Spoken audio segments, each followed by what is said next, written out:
नमः. आज आपण एक छान सुक्ती असलेले सुभाषित पाहणार आहोत.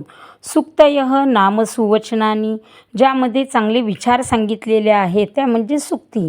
अशा अनेक सुक्तींचे अनेक सुभाषित संस्कृतमध्ये आहेत आणि आजच्या या सुभाषितामधील सुक्ती ही सर्वांनाच परिचित आहे. ती म्हणजे वसुदैव कुटुंबकम ही शिकवण आपल्याला संतांनी देखील सांगितली गेलेली आहे.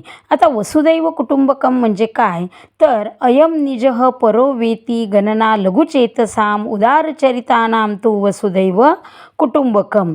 अयम निजः हा माझा, हा परक्याचा, अशी गणना लघुचेतसा म्हणजे संकुचित विचारबुद्धी, संकुचित मन असलेलं विचारबुद्धी असलेले व्यक्ती विचार करतात. आणि उदारचरितानाम, उदार मन मोठे असलेले व्यक्ती मात्र ही संपूर्ण वसुधा, ही संपूर्ण पृथ्वीच आपले कुटुंब मानतात. याचाच अर्थ की आपल्या कुटुंबातील व्यक्तींशी जसा आपण व्यवहार करतो त्याचप्रमाणे इतर जगातील लोकांशी सुद्धा आपण व्यवहार करावा, त्यांच्याशी वर्तन करावं, त्यांच्याशी आपण चांगलं वागावं, हीच शिकवण या सुक्तीमधून सांगण्यात आलेली आहे.